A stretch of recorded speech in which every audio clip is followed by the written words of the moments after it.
Bismillahirrahmanirrahim. Assalamualaikum warahmatullahi wabarakatuh. Waalaikumsalam. Allahumma sholli ala sayyidina Muhammad wa ala ali sayyidina Muhammad. Alhamdulillah kita berjumpa lagi di pagi hari ini bersama Ustadz Hussein Alatas, Ustadz Abu Bakar Baraja, dan Bahajah Nur Nuning. Alhamdulillah sudah ada di studio. Kita jumpa lagi dalam mencari psikologi keluarga. Dan nanti ada 2 kasus yang akan kita bahas. Yang pertama adalah tentang seorang ibu yang tahu banget sifat asli anaknya, padahal dia sudah ada yang lamar. Dia bingung apakah nanti dia akan ceritakan sifat asli anaknya supaya suaminya nanti nggak kaget. Ya, nanti semuanya akan dibahas sama Ustadz Hussein, dan Mbak Nuning akan membacakan secara detail kasus aslinya. Assalamualaikum Ustadz Hussein. Waalaikumsalam warahmatullahi wabarakatuh. Baik, kita mulai acara ini dengan membaca Al-Fatihah. A'udzu billahi minasy syaithanir rajim. Bismillahirrahmanirrahim. Alhamdulillahi rabbil alamin. Ar-Rahmanir Rahim. Maliki yaumiddin. Iyyaka na'budu wa iyyaka nasta'in. Ihdinas siratal mustaqim. Siratal ladzina an'amta 'alaihim ghairil maghdubi 'alaihim waladdallin. Alhamdulillah kita sudah baca Al-Fatihah. Mudah-mudahan Allah mudahkan kita dalam menghadapi berbagai macam persoalan yang kita hadapi sehari-hari. Baik, untuk detailnya bagaimana Mbak Nuning kasusnya, silakan Mbak Nuning. Iya, terima kasih Mas Krisna. Assalamualaikum warahmatullahi wabarakatuh, Ustadz Hussein, Ustadz Abu Bakar, dan ikhwan akhwat yang menyimak acara ini. Kasus pertama dari seorang suami yang sudah menikah 4 tahun. Beberapa bulan setelah menikah, Ustadz, saya baru tahu kalau istri saya terkena kanker. Dan sampai saat ini saya masih merawatnya. Terus terang Ustadz, sebagai pria, saya butuh ketenangan dan sesuatu yang lain. Apakah saya dibolehkan untuk menikah lagi? Itu yang pertama. Kemudian kasus yang kedua, anak perempuan saya sudah dilamar orang, Ustadz. Insya Allah tahun ini akan menikah. Tapi saya khawatir karena saya tahu sekali sifat anak saya. Suka marah-marah, emosi, suka ngambek, dan juga pemalas. Saya khawatir bagaimana nanti suaminya menghadapi dia yang memiliki sifat seperti itu. Apakah saya sebagai orang tuanya perlu memberitahu kepada calon suaminya supaya tidak kaget nantinya? Terima kasih Ustadz. Ya, itu 2 kasus kita. A'udzu billahi minasy syaithanir rajim. Bismillahirrahmanirrahim. Alhamdulillahi rabbil alamin. Ya Rabbana lakal hamdu kama yanbaghi li jalali wajhikal karim wa li 'azimi sultanik. Subhanaka la nuhsi thana'an 'alaika anta kama athnaita 'ala nafsik. Falakal hamdu hatta tarda. Walakal hamdu idza radit, walakal hamdu ba'da ridha. Allahumma salli ala Muhammadin wa ali Muhammad. Allahumma atina min indika rahmah wa 'allimna min ladunka ilman nafi'a wanfa'na bima 'allamtana. Warzuqna ya rabbana al-ikhlas fi tablighi ayati kitabik wa irsyadi ibadik. وتقبل منا يا كريم واجعلنا من عبادك الصالحين برحمتك يا أرحم الراحمين. Amma ba'du. Ikhwan, akhwat, pendengar pemirsa yang dirahmati Allah, Ustadz Abu Bakar Baraja, gitu pula Ibu Hajah Nur, Ustadz Muhammad Krisna bin Muhammad Ishaq Ateb, gitu pula saudari kita atau anak kita Ninda, beserta seluruh keluarga besar Radio Silaturrahim, kaum muslimin dan muslimah seluruh anak bangsa kita.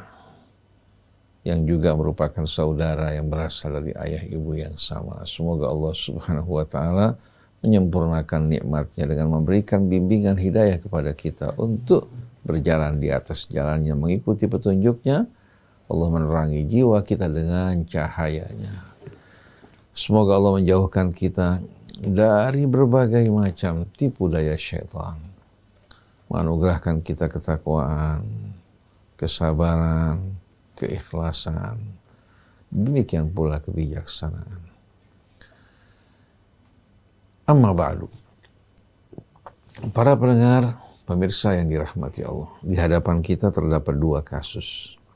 Satu, seorang laki-laki yang telah menikah selama 4 tahun. Ternyata istrinya mengendap penyakit kanker. Dia setia merawat istrinya selama kurang lebih 4 tahun. Istrinya dengan sendirinya dalam kondisi sakit seperti ini tidak mampu untuk melayani kebutuhan suaminya. Kalau suaminya tidak menikah lagi, dia khawatir dirinya akan terjerumus di dalam yang diharamkan Allah Subhanahu wa taala, yang bisa mencelakakan dirinya, mencelakakan juga keluarganya. Nah, dia bertanya apakah dibolehkan dalam kondisi seperti ini untuk menikah. Jawabannya, Allah Subhanahu wa taala dalam kondisi seperti ini, di mana suami tidak mampu untuk memenuhi kebutuhannya karena istri dalam kondisi sakit dan dia setia merawat istrinya, dia boleh menikah lagi, tapi tempuhlah cara yang bijak untuk tidak menyakiti perasaan istrinya. Oleh karena itu, seandainya dia dapat menutupi pernikahannya, bukan karena takut pada istrinya, tapi khawatir justru akan membuat istrinya semakin parah penyakitnya. Karena tidak ada seorang pun wanita yang mau dimadu. Walaupun sebetulnya suaminya memiliki alasan untuk menikah lagi. Oleh karena itu, tidak tahu lebih baik daripada tahu. Bisa bekerja sama dengan orang tua dari istrinya. Karena orang tuanya juga melihat suaminya yang merawat istri dengan setia. Orang tuanya bisa bekerja sama bersama sang menantu dengan janji bahwa dia tidak akan melupakan istrinya sedang sakit untuk menikah dengan wanita lain. Dan mereka juga turut menjaga menyembunyikan kasus ini. Walaupun pada saat ini kita tahu ya, wasilah komunikasi ini luar biasa canggihnya. Tapi walaupun demikian, mereka bisa bersama-sama bekerja sama untuk memberikan solusi bagi suami, solusi juga bagi istri. Saya bawakan sebuah kasus. Saya kenal seorang teman. Kita biasa berolahraga bersama dia. Dia menikah dengan seorang wanita, memiliki 2 putri. Pernikahan berlangsung lama, istrinya tidak lagi mampu untuk melahirkan anak. Sedangkan pihak keluarga laki-laki mendesak supaya dia memiliki keturunan laki-laki. Dia tidak ingin menyakiti istrinya. Dia menikah sembunyi-sembunyi dengan seorang wanita. Subhanallah, di hari pernikahan, padahal di tempat yang jauh, di pelosok yang dalam pandangan dia tidak akan terjangkau oleh apa? Terjangkau oleh orang-orang yang kenal dengan dia maupun istrinya. Ketika dia sedang menikah duduk di puada, subhanallah, salah satu tamu undangan ternyata orang yang kenal dirinya, kenal istrinya. Subhanallah, wanita ini yang kenal tergopoh-gopoh datang ke rumah dari tempat jauh nih. Dia mengatakan, Ustadz, kira-kira perlu nggak saya kabarkan pada istri? Saya bilang, kalau kamu beritahukan istrinya pasti akan sakit hati. Bisa-bisa terjadi perceraian. Kamu berarti punya andil dalam perpisahan perceraian mereka. Karena kalau dia tidak tahu, saya tidak akan menanggung beban derita. Tapi kalau kamu beritahukan, kamu akan membuat akhirnya hal-hal yang tadinya tidak ada menjadi ada, yang akan merusak kehidupan rumah tangga mereka. Jadi sebaiknya kamu diam, tutup Semoga ini menjadi kebaikan buat kamu. Subhanallah, suaminya melalui hal tersebut, istri yang pertama tidak tahu. Kebetulan istri yang pertama tidak usil orangnya, tidak suka buka-buka HP suami, tidak suka juga mencari cerita ke sana kemari, sama sekali nggak suka. Subhanallah, berlangsung lama sampai saat di mana Pak? Suaminya ternyata berada pada saat kritis, dia akan pergi meninggalkan dunia. Pada saat dia akan meninggalkan dunia, diberitahukan istrinya. Diminta maaf, diberitahukan istrinya bahwa saya memiliki istri yang lain. Bukan karena ingin menyakiti kamu, tapi karena desakan dari pihak keluarga. Ya. Saya tidak ingin menyakiti kamu, ya, dan saya berbahagia bersama kamu, tapi terpaksa saya menikah lagi. Dan kamu tahu bahwa saya bukan tipe laki-laki yang suka dekat dengan perempuan. Jadi saya menikah, saya sembunyikan untuk menjaga perasaan kamu, bukan untuk menyakiti kamu. Suaminya meninggal dunia. Istri dapat memahami kondisi seperti ini. Dan dia tidak merasa disakiti, dia berikan maaf suaminya. Tapi kalau seandainya dari pertama diberitahukan kepada pihak siapa? Pihak istrinya. Niscaya akan terjadi petaka di antara mereka. Belum lagi omongan orang di sana sini. Jadi berkaitan dengan suami yang mengalami cobaan ini, silahkan menikah, cari istri dan wanita yang baik-baik. Ya. Kemudian usahakan untuk tidak membuat berita perkawinannya terdengar oleh istrinya. Tidak perlu harus rame-rame. Dia mencari wanita baik-baik yang siap untuk mendampinginya. Semoga Allah Subhanahu wa Ta'ala berikan solusi yang terbaik bagi mereka, limpahkan keberkahannya juga untuk mereka. Karena ada sebagian lagi orang mengatakan, ceraikan istri kamu yang sakit. Hal seperti ini betul-betul amat menyakitkan. Pertanyaan yang kita ajukan pada laki-laki seperti ini, atau yang mengusulkan perceraian, ainar rahmah, di mana rasa rahmat? Dia sudah sakit, atau disakiti lagi dengan perpisahan dari suami yang dicintai.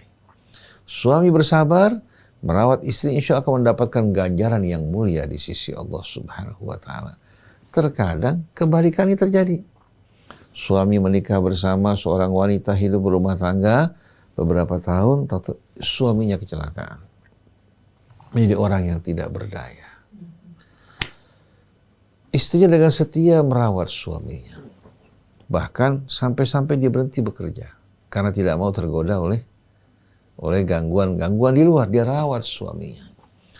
Ketika ditanya, kamu kan masih muda, kamu masih cantik, ya. Kenapa kamu tidak minta cerai pada suami kamu yang sudah tidak mampu lagi untuk menjalankan tugasnya sebagai seorang suami, baik secara biologis maupun secara apa? Secara material. Istrinya mengatakan, ini cobaan Allah yang Allah berikan buat saya dalam hal ini. Kalau saya mengelak, mungkin datang cobaan yang lebih besar lagi.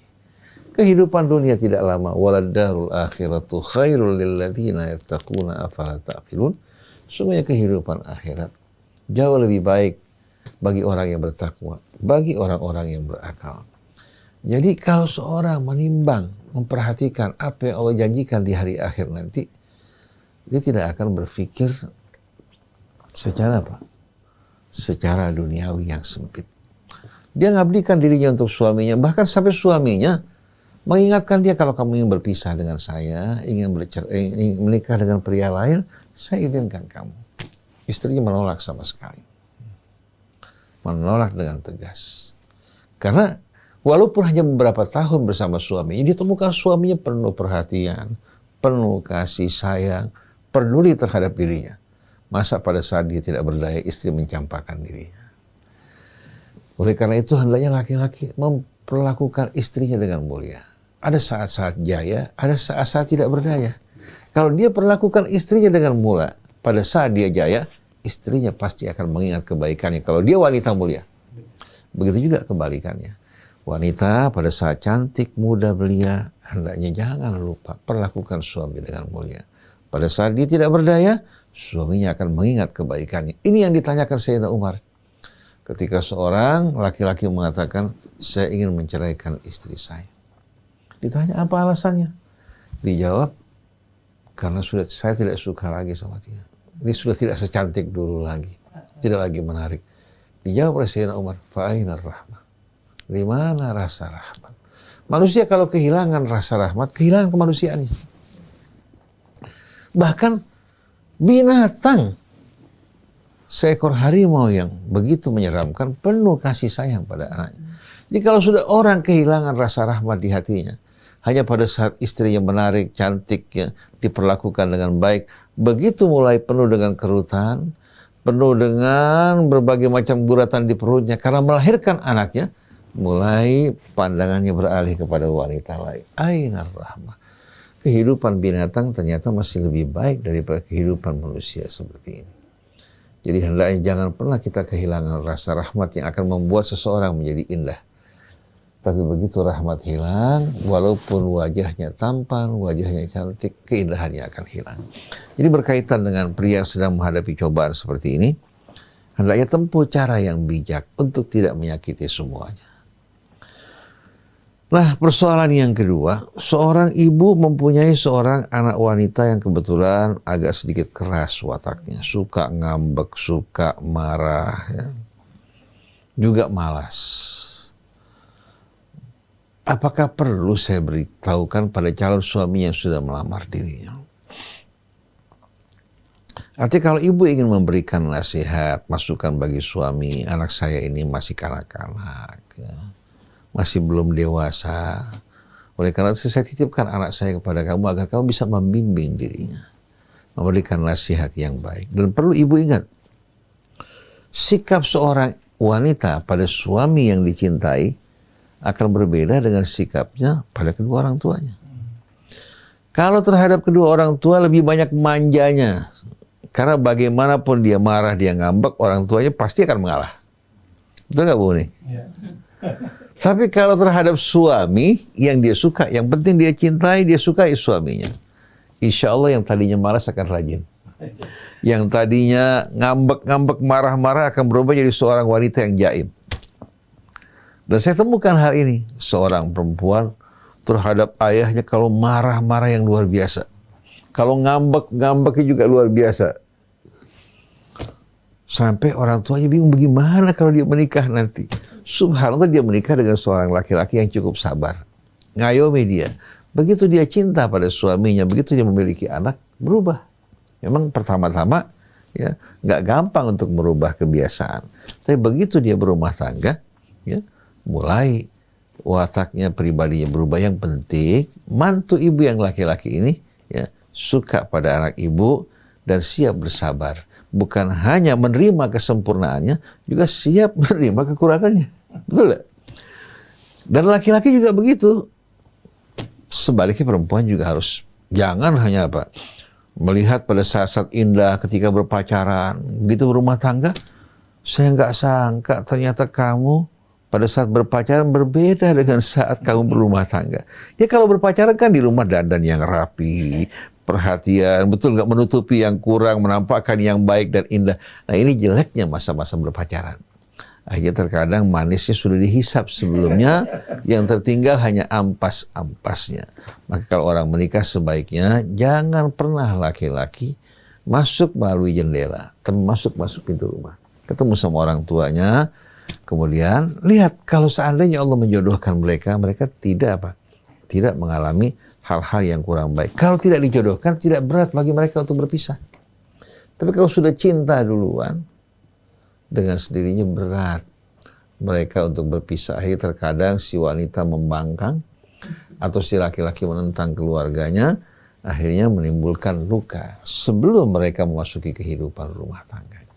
Maka mari bersama-sama kita selalu betul-betul melihat Allah, mengharapkan ridhonya, dan mendidik anak kita keras atau lunak supaya dia takut pada Allah dan menghormati Allah. Insya Allah kalau dia takut pada Allah, walaupun keras, diberikan peringatan, dia akan menerima. Tapi walaupun lunak dan lembek, kalau tidak takut pada Allah, waliyahzubillah. Saksikan seekor ular.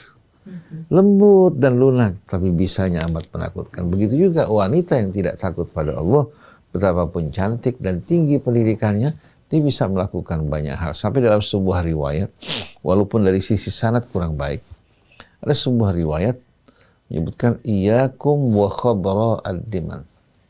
Qalu wa ma khadra'ud diman ya Rasulullah? Qala al-mar'atul hasna fil manbatis su.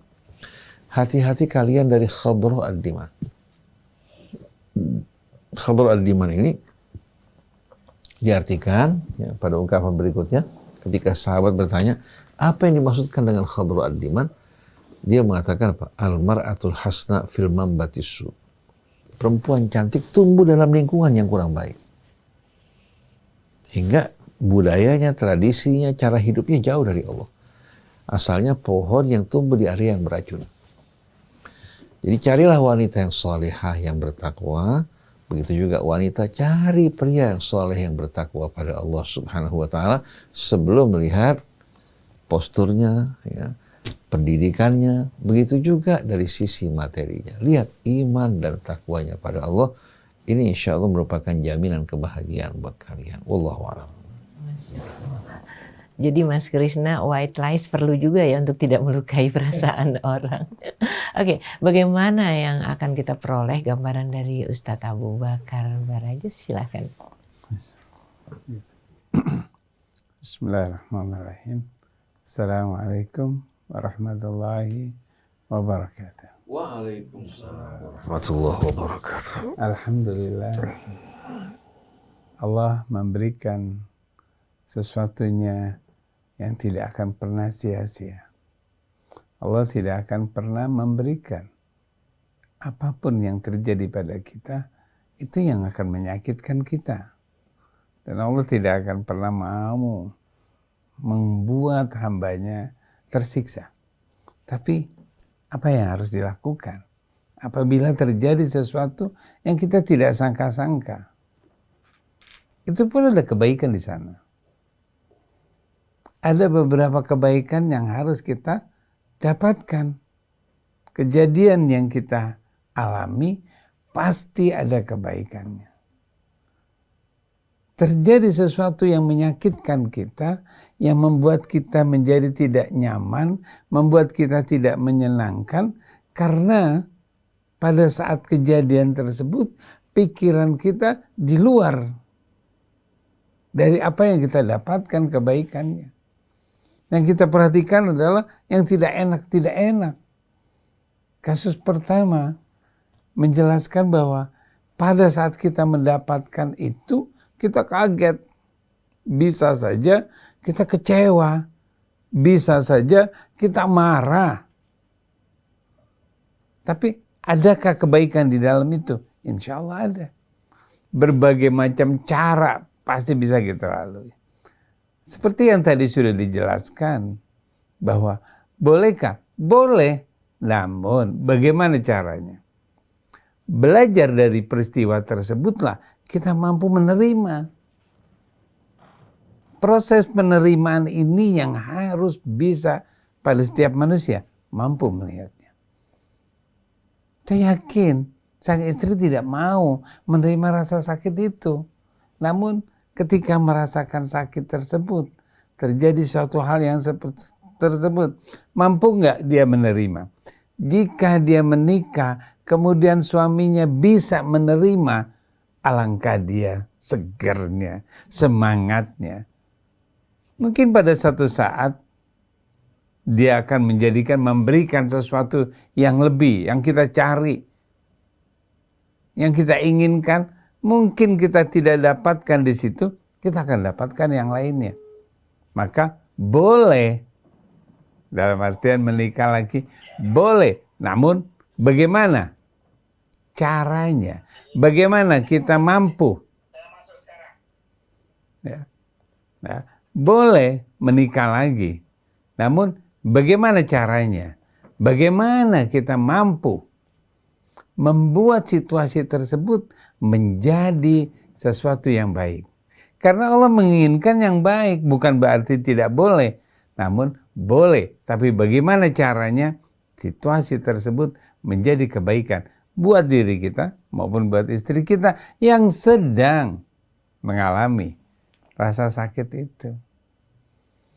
Nah, ketika seorang sudah tidak merasakan hal yang tidak menyenangkan tersebut, akan tumbuh rasa senang tersebut apabila proses penerimaan itu terjadi.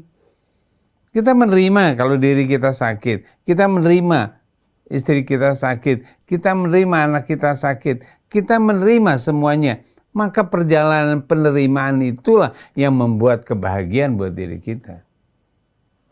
Kenikmatan itu ketika kita benar-benar merasakan apapun yang terjadi akan kebaikan-kebaikan kita. Berbagai macam peristiwa yang akan kita dapatkan setiap kali kita melihat sesuatu yang baik. Oleh karena itu, kita harus bisa menerima. Tapi saya kok dadakan, pada saat itu saya kok nggak tahu, begitu nikah baru kena.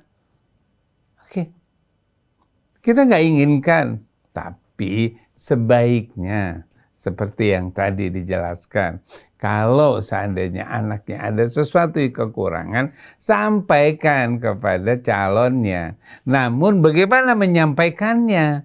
Bukan seperti yang kasus kedua, tiba-tiba bilang gini, wah anak saya ini pemarah, kamu sanggup nggak ngadepin anak saya?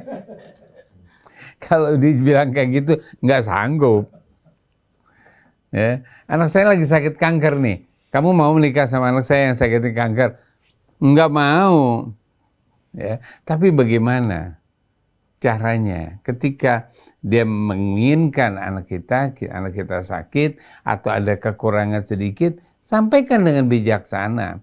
Informasi yang baik, kata-kata yang baik, meskipun itu berat, seorang bisa mengambilnya untuk kebaikan dirinya. Meskipun itu mungkin saya mampu nggak ya? Tapi karena ada kata-kata yang baik, seperti tadi dijelaskan sama Ustadz Husein ya, anak saya ini orangnya, ya, kamu mampu, kamu bisa. Saya titipkan anak saya. Saya titipkan. Dia merasa apa tuh? Kalau seorang dibilang, saya titipkan. Oh, saya dititipkan. Merasa dipercaya ya. Merasa dipercaya. Merasa dihargai. Ya, nanti kamu hadapi. Kamu bisa kok. Ya, saya bisa.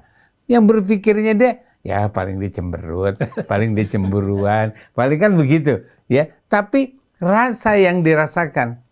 Saya titipkan anak saya. Kalau kamu menginginkan anak saya titipkan. Insya Allah, Allah akan berikan kekuatan sama kamu. Dia sedang mengalami sesuatu. Apa itu? Saya siap menghadapinya. Kamu mampu. Karena Allah akan sayang sama kamu. Oh ya, Allah akan sayang sama saya. Iya, dia menderita sakit. Saya mampu. Karena dia yakin bahwa Allah sayang. Nah, di saat komunikasi itu menjadikan kekuatan, insya Allah ketika menghadapinya, dia akan tenang. Insya Allah. Namun, dikatakan, bolehkah? Boleh. Informasikan, informasi apa yang terjadi pada anak kita. Namun, bagaimana informasi itu dikemas dengan kebaikan. Jangan yang jelek ditunjukkan, ini jelek. Jangan. Bagaimana yang jelek itu bisa menjadi indah ketika bisa dirubah. Itu yang paling penting. Jadi menerima sesuatu, menyampaikan dengan kebijaksanaan yang baik, insya Allah proses ini akan menjadikan ketenangan hidup kita. Dan ada aturan-aturan yang tentu Allah sudah tetapkan, lakukan. Jangan seenaknya. Jangan kita menahan diri, aduh nggak enak, aduh kalau saya menikah lagi nanti dianggapnya bagaimana, aduh deh saya mendingan keluar aja, bermain dengan hal yang lain. No, itu tidak baik. Lakukan, sudah ditentukan. Insya Allah, ketentuan Allah tidak akan pernah menyusahkan hambanya. Insya Allah. Masya Allah. Kita masih cukup punya banyak waktu, Mas Krisna. Kalau Ustadz Husein bisa lebih menjelaskan terkait dengan white lies ya sebetulnya. Kita tidak berdusta untuk sesuatu yang tidak baik, cuman kita ingin menjaga dalam apa yang harus dilakukan oleh kita sebagai orang tua demi anak-anaknya.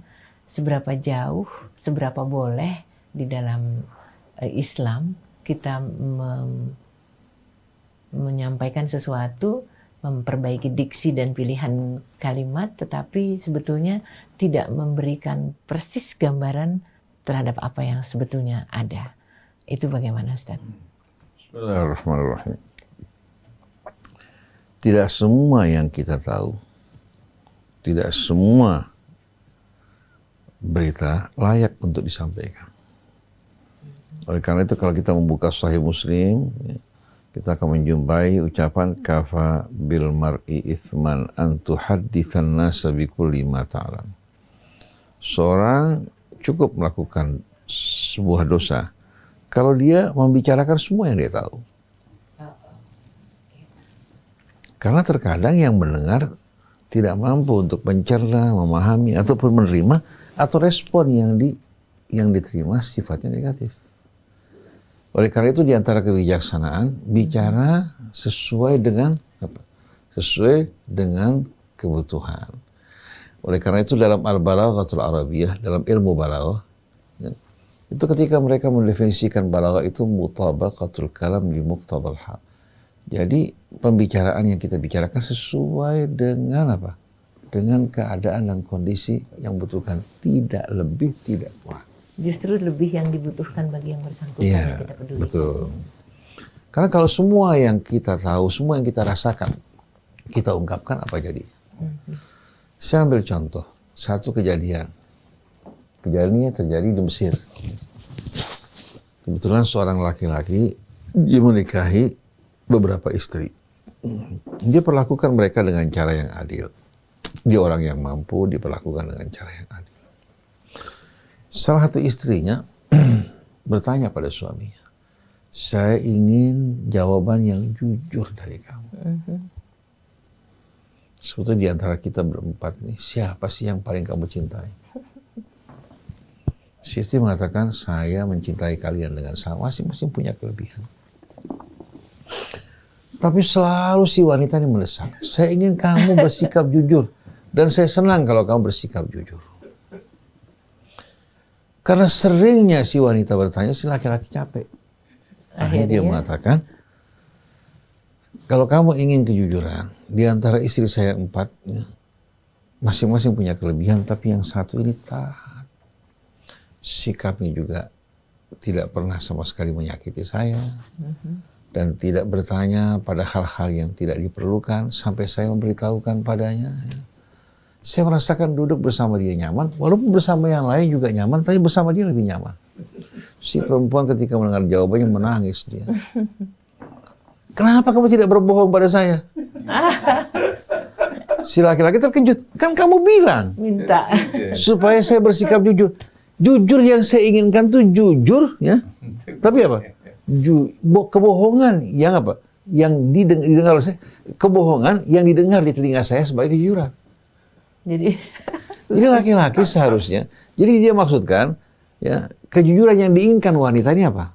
Kejujuran, ya, sebetulnya kebohongan, tapi berbungkuskan kejujuran. Masya Allah. Oleh karena itu jangan pernah laki-laki menceritakan apa yang di hatinya semuanya. Jadi walaupun dia bertanya 1000 kali, ucapkan juga jawaban yang sama untuk menjaga keseimbangan. Di mata saya kalian semua sama. Kalian punya kelebihan, ada kekurangan masing-masing. Kalian tinggal memperbaiki kekurangan kalian. Kamu punya kekurangan lebih, yang lain juga punya kekurangan. Jadi kalian jangan ingin merasa lebih dicintai dari yang lain. Semua sama saya cintai. Itu kewajiban yang Allah perintahkan untuk berlaku adil. Walaupun sebetulnya di hatinya apa? Ada yang satu. Iya. Jadi kalau kita perhatikan ada sebuah kisah.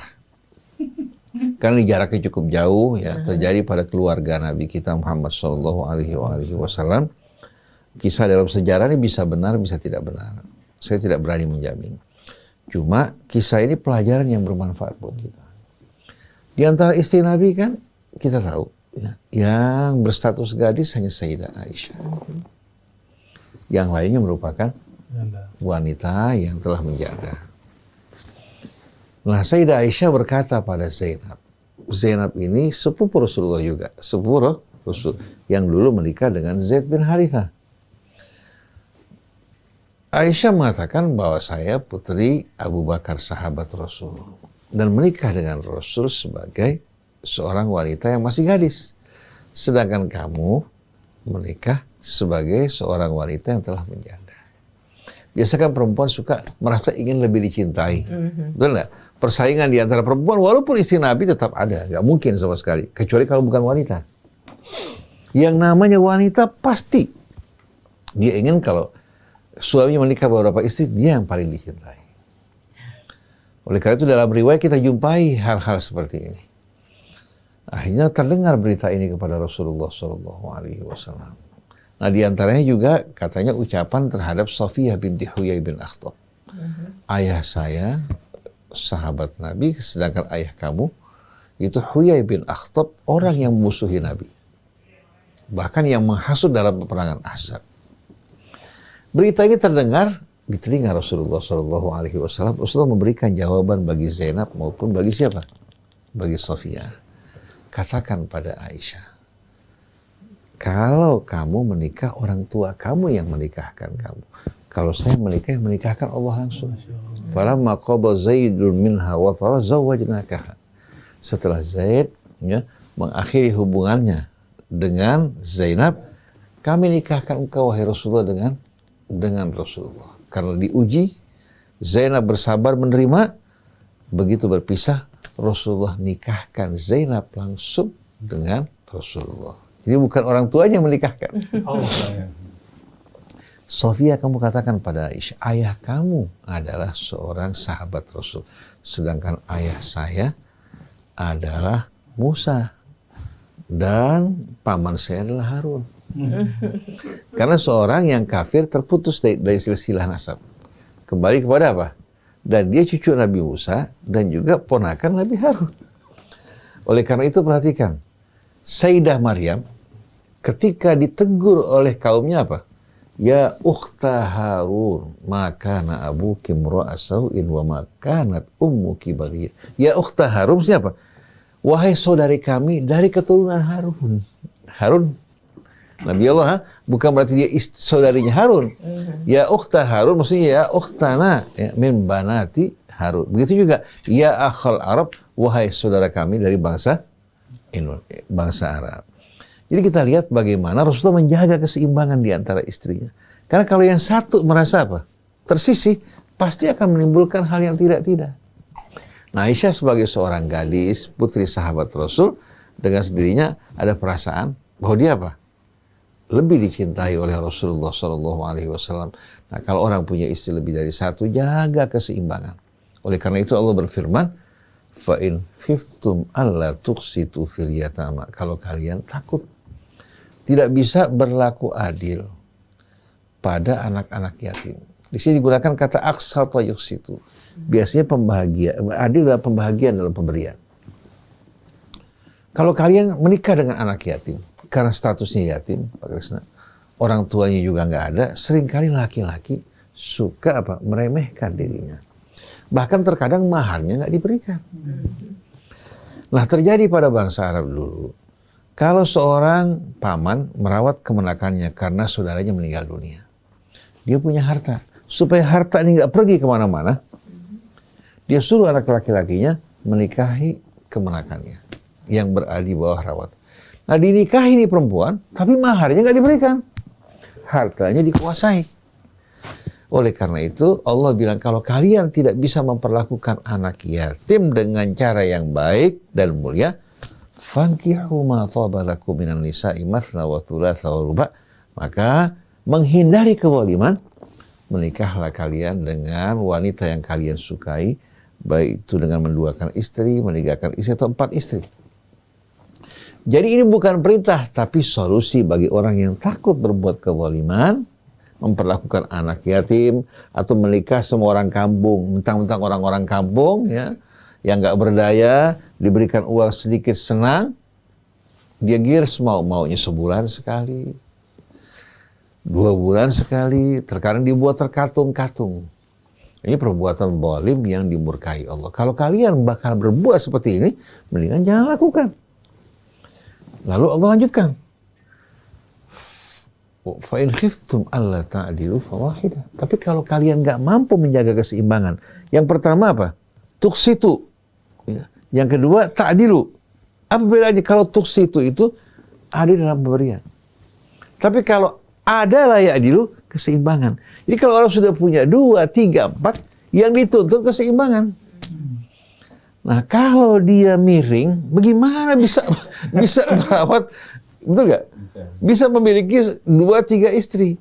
Akhirnya hancurlah waliyadzubillah yang seharusnya dijaga dan dipelihara dengan baik. Jadi laki-laki kalau nggak bisa menjaga keseimbangan di antara istri-istrinya, sebaiknya satu. Fa in khiftum alla ta'dilu fawahidatan aw ma malakat aymanukum. Nah, kita lihat contoh Nabi. Nabi menikahi wanita-wanita yang sudah lanjut usianya tua. Tapi dia menggilir dengan cara yang adil di antara mereka. Adapun riwayat-riwayat yang menggambarkan Rasulullah lebih berat kepada Aisyah sampai mengabaikan kewajibannya pada yang lain, itu hadis palsu. Contohnya, Sayyidah Fatimah datang kepada Rasulullah SAW mengatakan, wahai ayahanda, saya diutus oleh istri-istri kamu agar kamu memperlakukan istri kamu yang lain sama dengan perlakuan kamu pada Aisyah. Apa jawaban Nabi dalam riwayat tadi? Dia mengatakan, ya Aisyah, ya Fatimah, hal tuhibbina abaki? Kamu cinta sama ayah kamu enggak? Fatimah mengatakan, naam ya abata. Dijawab oleh Rasulullah, katanya, fahibbiha bihil humaira, cintailah wanita yang berpipi merah ini. Ini kan menggambarkan pria yang mabok kepayang. Nggak mungkin selaras dengan Nabi kita Muhammad SAW. Riwayat yang lain, innaha ibnatu Abi Bakrin ya Fatimah. Ini kan putrinya Abu Bakar, masa mau disamakan sama yang lain? Ini terdapat dalam Bukhari dan riwayat-riwayat yang lain. Kita jangan lihat Bukharinya, ya, tapi lihat pribadi Rasul yang dikenal dengan akhlak, pekerti, dan keadilannya. Jangan kita jaga nama Bukhari, tapi menghancurkan kehormatan Nabi kita Muhammad SAW. Apalagi Imam Bukhari tidak pernah berjumpa dengan Rasul. Riwayat yang dikumpulkan Bukhari kan melalui sama pendengaran. Bisa salah, bisa benar, bisa juga bohong. Oleh karena itu, riwayat-riwayat semacam ini adalah riwayat yang penuh kebohongan atas nama Nabi kita Muhammad SAW untuk merusak, mencederai kehormatan Nabi. Nabi perlakukan istri semua dengan cara yang penuh keadilan. Tapi banyak orang-orang yang ingin menyebarkan kebohongan untuk mencederai kehormatan Rasul hingga mereka menganggap keadilan tidak harus. Oleh karena itu banyak orang yang saya kenal, banyak bahkan ustadz ulama menikah tidak memperlakukan istri dengan cara yang adil. Kenapa? Karena riwayat-riwayat semacam ini. Akhirnya ulama menjadi contoh yang tidak benar. Akhirnya mereka beranggapan bahwa kalau laki-laki menikah lebih satu nggak bakal adil. Sampai banyak wanita muslimah dengan tegas mengatakan, mana yang adil? Ustadz Fulan, Habib Fulan, Kiai Fulan. Akhirnya Islam dicerca oleh perbuatan-perbuatan orang-orang yang mengetahui agama tapi menodai kehormatan agama. Tapi subhanallah, ada orang yang agamanya biasa-biasa tapi dia perlakukan istri dengan adil. Ini beli baju A, yang lain semua dibelikan juga baju yang sama. Tas A dibelikan juga sama. Nah, saya yakin ya, seorang wanita yang diperlakukan adil ya, sebagai salah satu istri di antara istri suaminya akan lebih berbahagia daripada dia bersuamikan satu suami tapi dia zalimi dan dianiaya. Oleh karena itu yang tidak setuju, seperti dalam satu angket di sebuah kampus, diajukan angket pertanyaan, kamu bisa nggak menerima poligami menjadi istri kedua, ketiga, keempat? Yang menjawab tidak setuju adalah wanita yang sudah bersuami. Tapi sebagian wanita yang belum bersuami mengatakan, daripada saya tidak bersuami atau bersuamikan laki-laki yang zalim yang tidak menyayangi saya lebih suka menikah dengan seorang laki-laki yang memperlakukan saya dengan mulia dan dia berlaku adil di antara istri-istri. Kalau ini terpenuhi, dia lebih suka untuk menikah dengan pria semacam ini.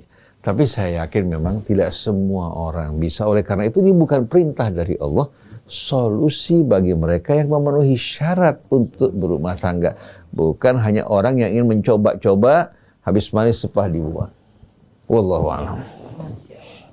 Berarti menjaga perasaan orang itu tinggi banget posisinya ya Mas Krisna. Kalau kita baperan gimana?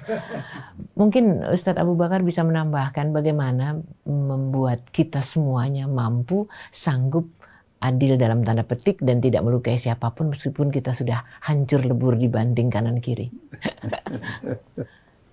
Bismillahirrahmanirrahim.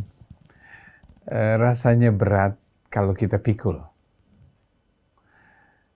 Rasanya sangat sakit hati rasanya kalau kita mau merasakannya.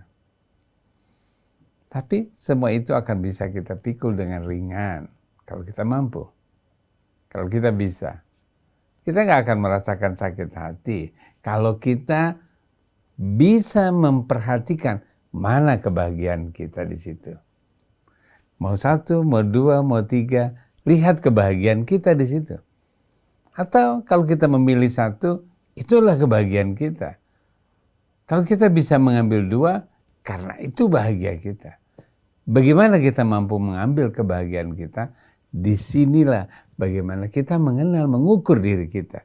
Kalau kita sudah tidak bisa mengenal diri kita nggak mampu mengukur diri kita, bagaimana kita bisa membagi-bagi?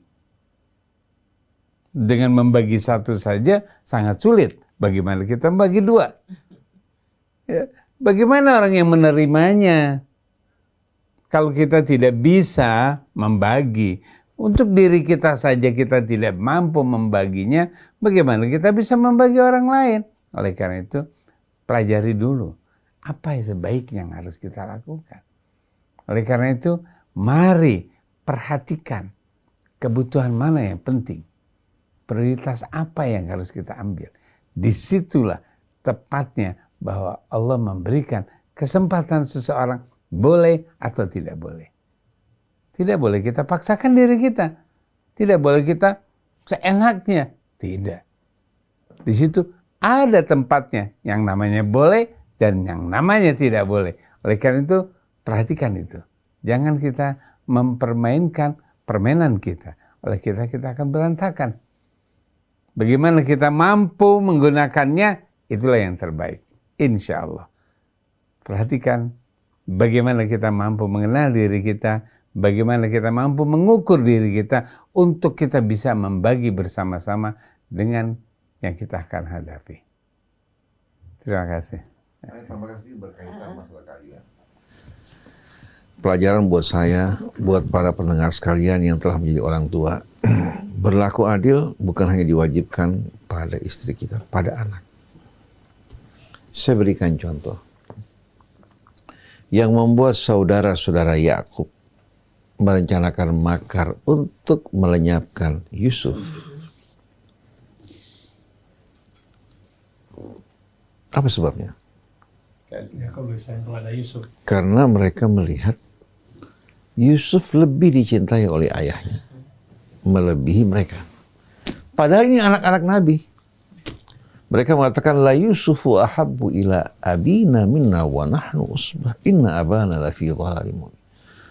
Yusuf benar-benar lebih dicintai oleh orang tua kita, melebihi kita. Padahal kita ini kan rombongan yang kuat, yang bekerja kan. Ayah kita benar-benar dalam kesesatan yang nyata. Antum bayangkan coba. Ini anak-anak Nabi. Jadi Nabi Yakub boleh saja mencintai Yusuf lebih. Dan dulu juga ketika mereka anak-anak juga disayangi oleh ayah. Tapi jangan tampakkan. Jangan tampakkan depan mereka. Akhirnya mereka bersikap dengki dan iri. Betul tidak? Padahal sang ayah pernah mengatakan, jangan kamu ceritakan mimpi kamu pada saudara-saudara kamu. Nanti mereka akan melakukan apa? Tipu daya terhadap kamu. Tapi Nabi Yakub lupa untuk menutupi kecintaannya ya, pada anaknya di hadapan mereka semua. Begitu juga terhadap istri. Oleh karena itu, dalam satu riwayat dari Ahlul Bait ya, bagaimana perlakuan terhadap anak. Satu kali Hasan Hussein sedang bermain di pasir bersama teman-temannya, membangun bangunan-bangunan di pasir. Lalu teman-teman Hasan Hussein bertanya, mana bangunan yang lebih baik? Bangunan saya, bangunan fulan? Imam Ali ketika melintas langsung berkata pada anaknya, ala rislik, innahu hukmun, ini keputusan wa anta mas'ulun yaumal qiyamati amam. Kamu bakal ditanya. Padahal masih kecil kan? Jadi kalau kamu memutuskan wa idza hakamta fahkum bainan nasi bil adli. Jangan karena suka sama teman kamu. Dari mulai kecil dibina untuk berlaku adil. Karena keadilan ini membutuhkan perjuangan. Terkadang berlawan dengan cinta dan benci. Betul tidak? Oleh karena itu Allah bilang wala yajrimannakum syana'anu qaumin ala alla ta'dilu. Jangan kebencian satu kaum, sebaliknya juga kecintaan pada satu kaum membuat kamu tidak berlaku adil.